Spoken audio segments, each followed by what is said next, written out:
but still ancient things, having become the products of the division of labor, take the form of merchandise, placing those who acquire these things into a relation with other psychic individualities who have made them. The workmanship involved in making what so-called artisans create configured a worldness that constituted a society that today we consider to be traditional, even though it was urban. This division of labor remained a relational space of transmission according to methods such as rules to live by, and formed a tradition insofar as these rules were co-elaborated by those who lived them. Starting with the Industrial Revolution, workmanship and handicraft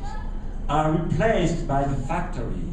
within which it is a machine tool that produces things. These things become objects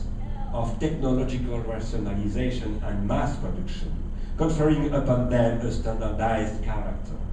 This period, which after the Second World War led to a planetary consumerism based on the model elaborated in the United States, the consumer object being that which penetrates society on the basis of socialization policies that operate via marketing now, which takes away from society the possibility of defining social practices, of which things will be the symbols. This period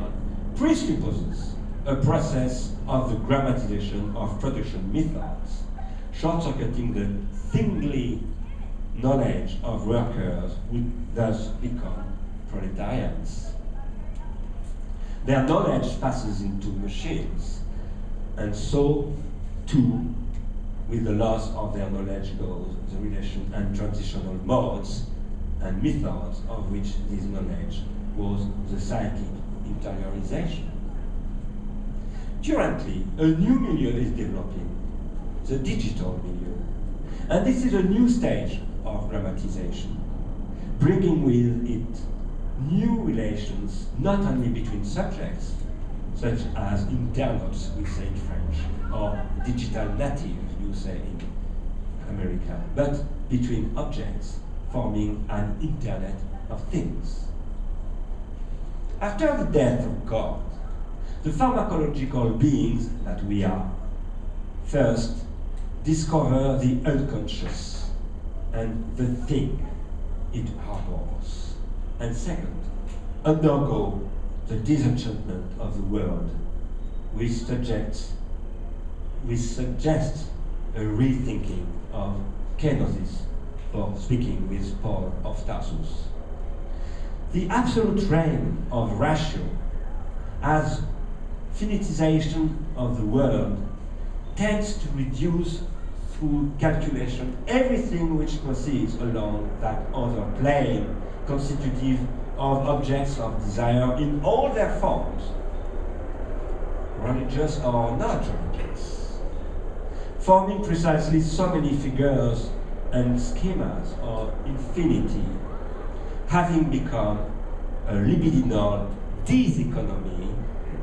Consumerist capitalism systematically destroys all objects of desire insofar as belonging to the potential space of objects that do not exist. They can infinitize themselves only by being kept on path of transindividuation, what I call care, not in the sense of philosophy of care currently used here in America, but in the sense of Winnicott. Finitization, which short-circuits this path, is simply a fact, a historical fact. And if it is the fact of a consumerist economy grounded in negligence and carelessness, it is also the fact of the negligence of infinitizing thought in the face of this pharmacological state of affairs, awaiting a therapeutic. The thought of desire and of the thing is not a thought of lack, as explaining by Lacan, but that of default, as explaining by Deleuze, that is, of the pharmacon, as explaining by Derrida. It is a sort of which is still to come. It is a question par excellence of a century, ours, which has begun very badly here in New York, on the 11th of September. It is a question of that which does not exist, but which, inspiring trust, ties together relations of faithfulness in this economy of the infinite, which is the only one of true value, that is not merely a sustainable economy, but one that is in principle valuable and valuable to the infinite, and which makes life worth living beyond the calculating fiduciary system that ratio has become in all its forms. After the death of God, that is, after the chaotic ordeal of the fact that what consists does not exist, God does not exist, he's dead. Or in other words, after Freud and Nietzsche, the infinitude of the object of desire points to an altogether other domain, which is secret and certainly taboo, if not sacred, the unconscious and the id. It is this aspect of the psychic apparatus that Freud's nephew, Edward Bernays, promoted as a foundational element of consumerism here in America, and through which disenchantment was accelerated at the beginning of the 20th century. This can be translated as the destruction of traditional creativity in Winnicott's sense, or normativity in Canguilhem's sense, which are individuating and productive of desire, that is, of infinity. This systemic obsolescence and unfaithfulness, which is spread by a grammatization which remains unthought and thus essentially careless, because unthought, short-circuits the process of transindividuation and produces generalized proletarianization and disindividuation, annihilating or emptying out the apparatus for production of libido as a linkage of the drives, and through this, the transitional, that is the pharmacological, has become a purely adaptive support, and one that finds itself ceaselessly becoming obsolete. Disenchantment as calculation of trust and fiduciary